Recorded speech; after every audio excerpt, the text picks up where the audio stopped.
Cambridge University Press, which you see behind us, that discusses these issues. And if you want, you can get that on Amazon.com on Kindle or buy it at a bookstore, including ours. So, piracy. Y'all are probably very familiar with the pirates of the days of yore, as they would say. These pirates include the Vikings. Let's see what we have. The Vikings, the Barbary pirates. Those are the pirates that were plaguing our shipping during the early years of the United States in the Mediterranean. And if you remember the Marine Corps hymn, it goes from the halls of Montezuma to the shores of Tripoli. Well, Tripoli is where we took on the Barbary pirates and defeated them. Then there are, of course, the Caribbean pirates. The real ones included Henry Morgan and Blackbeard and Billy the Kid. Now, modern day pirates are a little bit different. They look like these guys. The modern day pirates are mostly out of Somalia and other African countries. They have a business model that has been extremely successful, and they are costing the United States and the rest of the world about $12 billion a year. The modern day pirates have been portrayed in Hollywood films like Captain Phillips. How many of you saw that film with Tom Hanks? Okay, so you get a real sense of what the pirates are from that. And even South Park had an episode about the Somalia pirates. Anybody see that? No. Okay, here you go.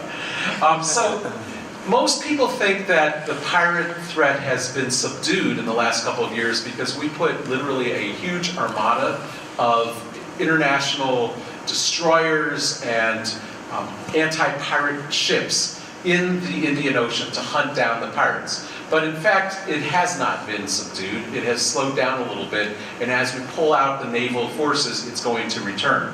So just last year, there were 245 vessel attacks, and you can see the different places where they were.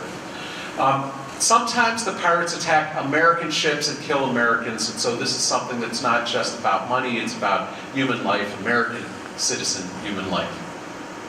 So, the international approach to piracy is based on something called the Law of the Sea Treaty, which defines piracy. And piracy is defined there as illegal acts of violence for private ends committed by a crew or passengers of a private ship against another ship on the high seas. Now, for those of you who may one day be lawyers or are lawyers or just know something about reading text, there's a couple of very important things about this definition. First of all, it has to be for private ends. That means things that are political terrorism are not included in piracy. Second, it has to be by the crew and passengers of one ship against another. So that means attacks on the land or attacks by pirates to the land are not covered. And then thirdly, it has to be on the high seas, which is the area beyond the 12 nautical miles from the coast of all the countries in the world. So things that happen close to the coast are not included. If something comes within this definition, the legal implication is that any country can seize the pirates, prosecute the pirates under universal jurisdiction, even if the pirates had no other connection to that country. They don't have to have attacked that country's ships, they don't have to be citizens of the country, it doesn't have to be anywhere near that country. So based on this approach, the international community has started to create a web of piracy prosecutions using universal jurisdiction in a variety of countries. And the ones where they are mostly doing this are Kenya in Mombasa, and the Seychelles Islands, and Mauritius. The small picture there, my colleague Milena Stereo from Cleveland State University Law School and myself have been going to these places. So we've been to Mombasa, to Mauritius, and to the Seychelles to help educate and train the prosecutors and the judges for these piracy prosecutions, because the modern day pirates have sophisticated defense counsel, and there are some new novel issues that were never faced 200 years ago, the last time courts were prosecuting piracy. So, this is what a piracy prosecution looks like in Kenya. Whole bunch of pirates being prosecuted together, usually one defense counsel representing all of them, and the prosecution using that. Because of high-tech things like drones, it is much easier to successfully prosecute these pirates. For example, in this case, those pirates said, we weren't pirates, we were just fishermen. And the prosecutor said, Your Honors, I'd like to introduce into evidence a videotape taken from an American drone that just happened to be patrolling the area. And they show this videotape, and you see the pirates attacking another ship, and then the drone focuses in, and the pirates all look up because they see the drone, and then you get a really close-in focus, and you see all of their faces. And then they all said, oh, bummer, because they knew the jig was up. Now, there are 5 cutting-edge issues that are right now trying to be settled in piracy courts around the country and in the world, and I want to tell you a little bit about those. So this is an area of law that's unsettled. It's brand new, even though piracy is something that is 400 years old or older. So the first of these is whether a ship full of piratical equipment can be convicted of piracy. And the reason this is such an important thing is that it's very hard to catch the pirates in the act. Even with the drones, they very seldom catch the pirates when they're doing the attack. Usually they catch the pirates when they're just in the high seas and they're full of this kind of equipment. So you see RPGs, machine guns, grappling hooks, super large ladders. None of these things are traditional for fishermen to use. So it's pretty obvious that they're up to no good. But if you catch them with this, can you prosecute them under universal jurisdiction for being engaged in piracy? And the short answer would have been no, but the Mauritius Attorney General asked our law school, which has a special lab called the War Crimes Research Lab, to look into this and see if there's any precedent that he could cite to try to win this. And what our students at the law school found was that 300 years ago, during the height of the anti-slaving era, where slave ships were going back and forth, it was very hard to catch slave ships. And you often would catch them and all they would have is manacles and big boilers for rice and secret compartments, but no slaves. Now this is back before they had radar or satellite imagery, so it was even harder than it is today. The United States had a series of old 200-year-old court cases in which they said if you catch a slaving ship and it has this kind of paraphernalia, that can be prosecuted under universal jurisdiction for slavery. We gave that precedent to the Mauritius Attorney General. It was cited, and the Mauritius Supreme Court then had a decision where they actually cited the memo that our student wrote with our student's name. This has now become a leading precedent that is being cited in other courts around the country. So this is starting to be settled, and Case Western Reserve is playing a role in that. Next question, can individuals be prosecuted for piracy if they never leave the land? And the pirates are obviously the people on the ship that are doing the attacks, but modern day piracy requires a whole army of support staff.